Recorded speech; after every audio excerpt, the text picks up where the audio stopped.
În prezentarea de astăzi vom vorbi despre unul dintre cele mai apreciate automobile pe care industria auto le-a creat vreodată.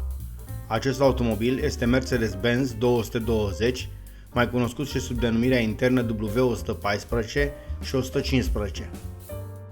Mașina făcea parte din clasa Executive Car, așadar se regăsea ca un automobil care nu făcea niciun fel de rabat la calitate și trebuia să ofere cele mai înalte standarde de construcție și tehnologie. Și spre mulțumirea tuturor, această mașină a făcut bine acest lucru. Făcând parte din acest segment, mașina avea o lungime de aproape 4,7 metri și o greutate ce pornea de la 1350 de kg, funcție de motorizarea cu care era echipată. Și pentru că tocmai am vorbit de motoarele ce o puneau în mișcare, trebuie să știți că au fost foarte multe, atât pe benzină cât și diesel. Cele pe benzină au fost de două tipuri, cu 4 și 6 cilindri în linie. Așadar am avut 2, 2,2 și 2,3 litri cu 4 cilindri și 2,3, 2,5, 2,7 și 2,8 litri cu motoare mai lungi de 6 cilindri.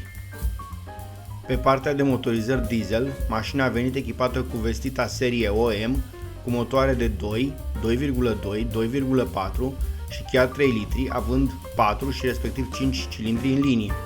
Așadar, oferta de motoare era una impresionantă, iar acestea aveau să uimească în timp prin durabilitatea lor extraordinară.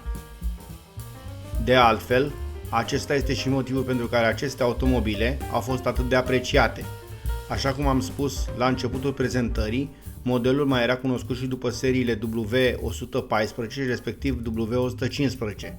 Aceste serii se distingeau prin faptul că seriile W115 aveau motoare cu 4 și respectiv 5 cilindri, iar seria W114 avea exclusiv motorizări cu 6 cilindri în linie.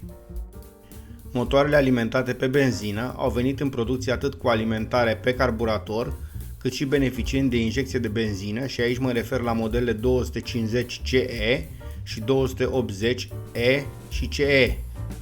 Acesta din urmă era un motor și mai elaborat, beneficiind de tehnologia DOHC, dar având totuși doar două supape per cilindru. Astfel, motorizările pe benzină au venit cu puteri între 94 și 182 de cai putere, iar cele diesel au generat între 54 și 79 de cai, însă nu înseamnă că nu au fost la fel de apreciate. Chiar acestea din urmă au avut parte de aprecierea utilizatorilor, deoarece datorită faptului că erau unele relaxate, aveau o rezistență remarcabilă. Fiind un automobil axat pe confort, producătorul a ales pentru transmisii doar cutii de viteze automatice cu 4 rapoarte, dar acest lucru nu a știrbit câtuși de puțin din aprecierea automobiliștilor pentru aceste mașini. Odată cu lansarea modelului, Mercedes a introdus formatul de suspensii spate semi-tractat și articulațiile sferice pentru suspensia din față. Aceste îmbunătățiri au adus mașinii o ținută foarte bună de drum și au fost folosite o vreme îndelungată până la apariția suspensiilor moderne de tipul Multilink.